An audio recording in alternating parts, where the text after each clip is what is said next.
Улсын их хурлын сонгон хайрхан дүүргийн нөхөн сонгуульд эрхчлөөр хөгжүүлсэн намаас намын дарга доктор Шовдрын Төмөрсөх миний нэр дэвшгэр боллоо. Тэгэхээр энэ дүүрэгт дэвшиж байгаа доктор Шовдрын Төмөрсөхийн онцлог юу вэ гэж бас хүмүүс харж магадгүй. Нэгдүгээрт нь миний онцлог бол сүүлийн 30 жилд энэ улс төрийн бохир үйл ажиллагаанд оролцоогүй. Үүнээс гадна бол миний өөрийн төрөл төрс түүх намтарт энэ улс төрийн 30 жилийн бохир ажиллагаанд орсон хүн нэгч байхгүйгээр онцлогтой. Би бол дээр нь нэмээд хэлэхэд бол шинжлэх ухааны үйлдвэрлэлийн чиглэлээр бол маш олон бүтээлүүд хувирсан.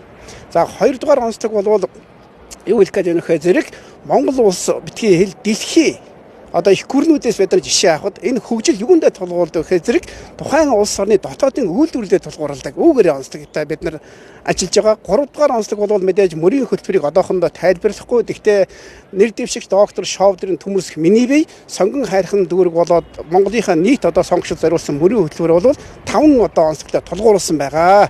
Энийг бид тухайн хуулийн хүрээнд нь хугацаанд нь тайлбарлаж ярих болно. За тэгэхээр сонгон хайрхан дүүргийн улсын их хурлын сонгуулийн 28 дугаар тойрогт өрсөлдөхөөр болсон эрхчлөө хэрэгжүүлэгч намын дарга доктор Шовдрын Төмөрсөх би бусад улс төрийн нам болоод бие даагчдаа дараах уриалгыг гаргахыг хүсэж байгаа.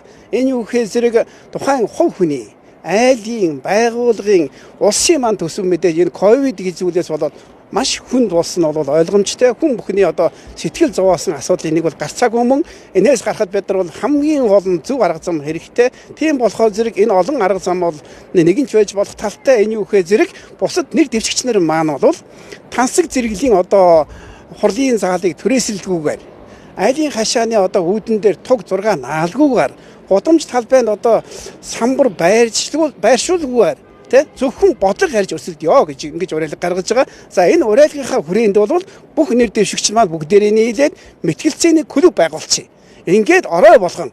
Хэн бэ урд нь нэсэн хэн юу бүтээх гэж байна вэ энэ талаар бүгдээрээ ярилцаж сонгогч олныхоо мэлмий сонорт нь энэ мөрийн хөтөлбөрөөр танилцуулж тэндээс дүгнэлт хийх боломжийг олгоё гэж бодож байгаа.